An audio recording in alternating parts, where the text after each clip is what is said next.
Module 18, Issues in Text Corpus Generation. So in this module, we'll try to describe in brief the major issues that are linked with generation of a text corpus, and all our discussions will be based on the TDIL corpus and with reference to the problems, issues, challenges that we faced in the generation of the TDIL corpus.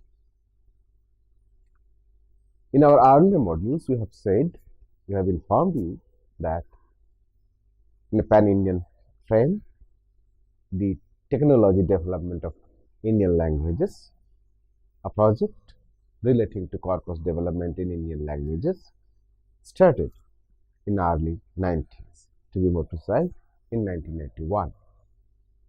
Since I was involved from the very beginning of this project, and since I had to collaborate with other members of the team to design certain principles, some methodologies, strategies for developing these corpora in Indian languages. At that particular point of time, we had considered several issues, several facts, and all those things will be discussed here in brief, so that we can have some ideas how this thing has been developed and processed. There are several issues directly linked with generation of corpus. The basic thing is something like that when we are thinking that we should develop a corpus, we need to be very much careful what are the major issues that can be involved into it. First question, let me ask, is that the size, which I have repeatedly said that the size of a corpus has to be very big, because size confirms that most of the data accumulated from the particular language or a variety actually representing the language in a very large scale. Size also entails that the evidences, the examples, or the conclusions or analysis which you make on the data is more faithful, more reliable, because it has been applied, implemented, and tested on large amount of data. So size is a big thing in corpus generation.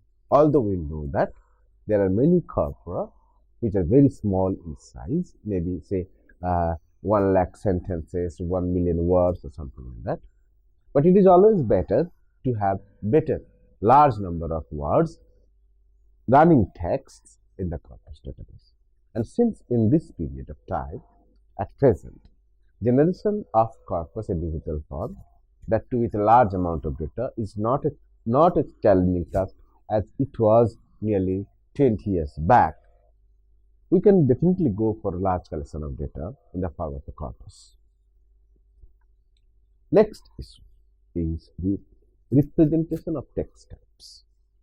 This is really a very crucial issue, since our target is to make a particular corpus a reference corpus or a full-fledged general corpus that will represent the particular a language or a variety. It is rational that we should have texts from various sectors, various frames, various situations, and various types of domains wherefrom we can have. So in cases of the TDIL corpus, we made it very clear that our corpus should be as much representative as possible.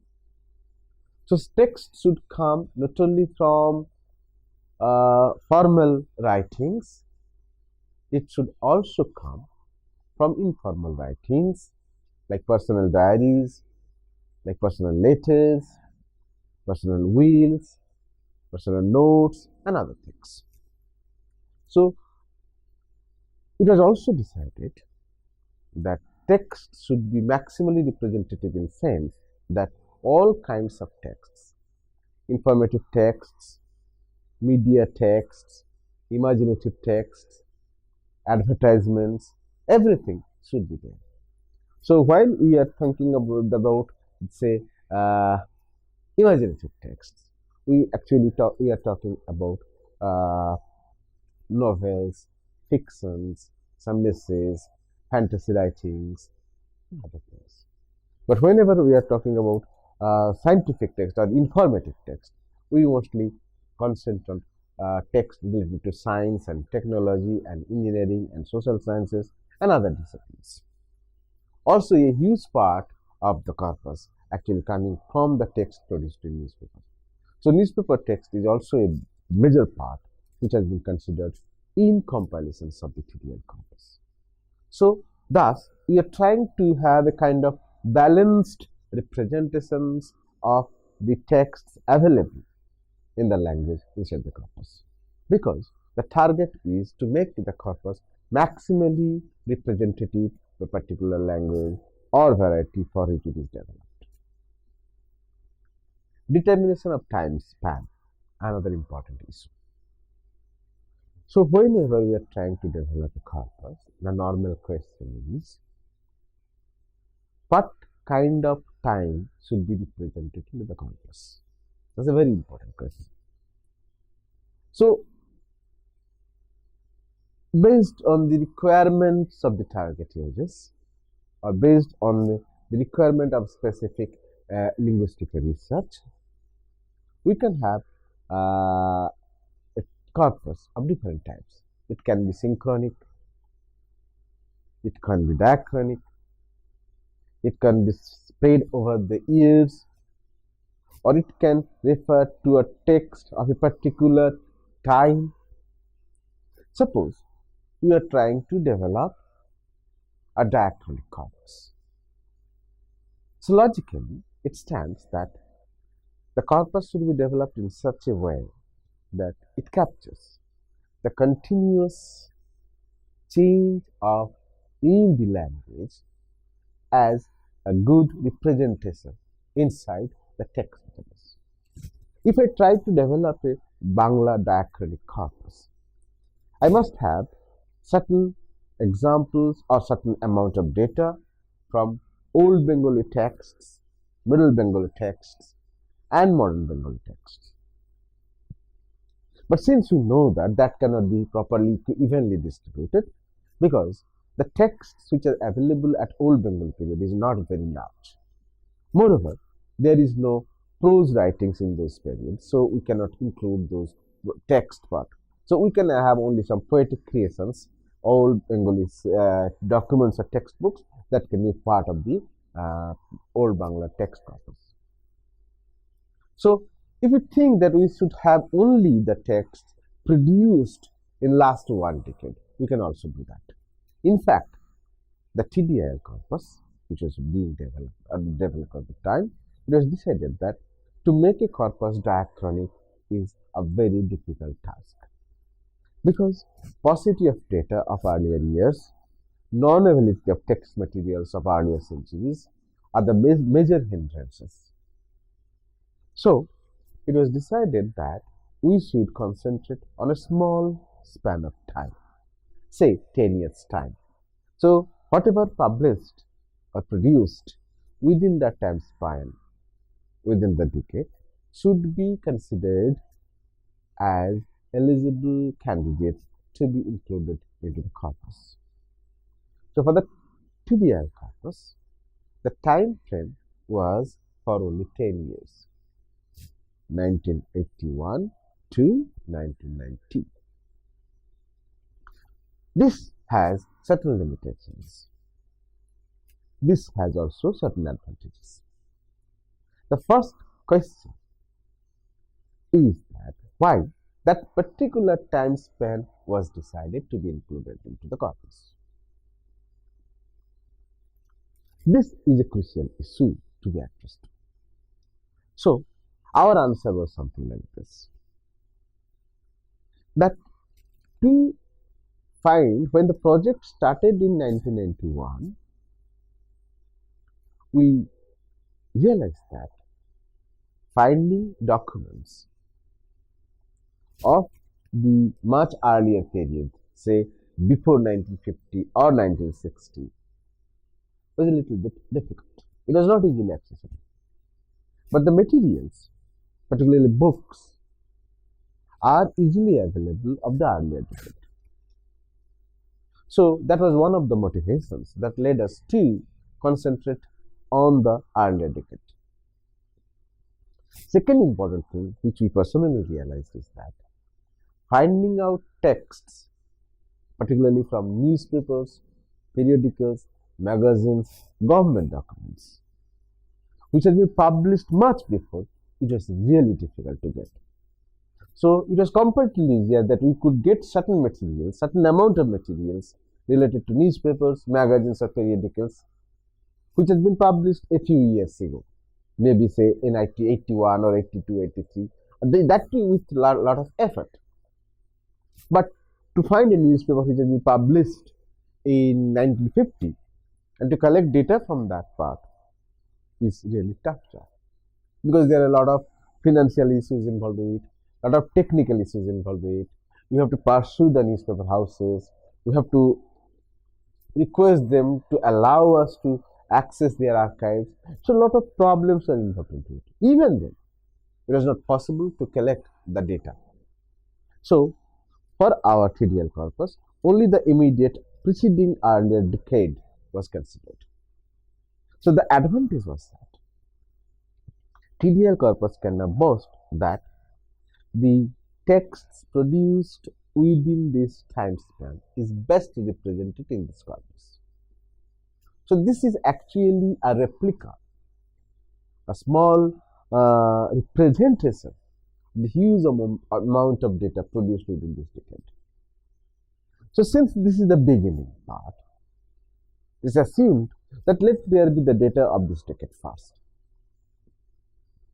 Then, if possible, we can go in such a way that every decade we can have equal amount of data in equal format, so that after half a century we can have a huge database, a large database of language diachronically developed in a systematic order, having a uniform pattern, so that we can have a very clear-cut idea about the changes taking place in the language and capturing the representations or the changes within the text of the corpus.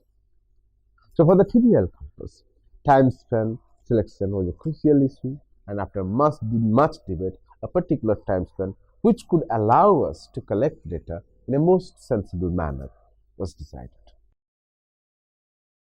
Next issue was selection of the documents. What kind of documents we should take? Wherefrom we should take the materials. So we have understood that documents are available mostly of 3 or 4 types. One is that printed documents. One other side is a non-printed documents. So it's very simple or very explicit and understood that our emphasis would be on the printed documents. Again, we needed to classify those documents into different parts. Printed documents produced as for common access, general access, and printed documents produced for restricted use, limited use. Say for government circulars is not meant for all. Circular given in offices. The legal documents usually don't go for all. The medical documents don't go for all. But even for the newspaper documents are actually texts are available for all. So we have to keep in the balance that what kind of documents should come into the general corpus and in which proportion. Then there is an issue of unpublished documents. I have already mentioned that personal diaries, personal letters, personal wills, personal notes. So those things were not available yet directly. So we have to go to certain people who have got those materials, and they have to these are to be collected and adequately processed and included into in the part of the documents. So the decision for the TDL corpus was something like that. So we should consider all kinds of documents available to us for collecting data. So, all the documents which are available readily in different forms should be assembled together, then checked manually. The next issue was selection of newspapers. This is a very dicey situation. So when the project started in 1991, we thought that it was decided that at least 1 million data should directly come from newspaper texts. And since we decided that time span is from 1981 to 1990, we must have newspaper texts of this period. So we had to do a lot of rigorous planning. What kind of newspaper should be taken into consideration, how much data should come from those newspapers, and how to procure those newspapers. These are really tough problems, very crucial or critical issues. Consider that, say, for Bangla, when the project started, there are at least 6 daily, largely circulated newspapers. And in the decade also, they had full circulations. So now the question is, if we need to have equal representations of text from these newspapers, then, and the total target is 1 million words from the expanding for the whole decade, we have to be highly selective. If we assume that a single newspaper has at least 5 to 10,000, 50 to 1 lakhs of words in a single day, then 1 million words reaching the target of 1 million words is not a big deal. So only say 20 to 30 newspapers will suffice our requirement. So if it is that only 50 or maximum at best 50 newspapers are required throughout the years, then one has to be very much selective. Because the total words available from these 50 newspapers will fulfill our requirement. So what we did, we said that these papers should be evenly distributed among the years. Say 4 newspapers from first year or 5 newspapers from, so since it's a 10-year span, so from each year we should have at least 5 newspapers. So from each year, if there is 5 newspapers and 5 newspapers are published every year, then we can have only 1 newspaper from 1 year for each newspaper. So what happened in 1981? We got 5 newspapers, one from Anand Bazar, one from Bartaman, one from Ganashakti, one from Ajkal, and one for Jugantar or something like that. So notice that these 5 newspapers were actually representing the whole year. And again, so it is very difficult to identify which newspaper or which date should be taken from the newspaper. So it was decided, okay, so maybe these 5 copies of the newspaper, 5 different houses, should be evenly distributed within a year also. Thus, we collected, say, 50 newspapers across the decade, and data were meticulously collected from those newspapers to be included into the dictionary. Since our target was only 1 million words from the newspapers, and you can identify the range of the amount of data available from newspapers published within a decade is huge. So collecting 1 million data from a huge load of data available in newspapers was a real challenge. But somehow we had a followed a very uniform manner and very systematically selected those newspapers represent the entire decade and collected large representative samples from the newspapers to, to complete the news text part of the corpus. Then another major issue was selection of books. This is another complex task.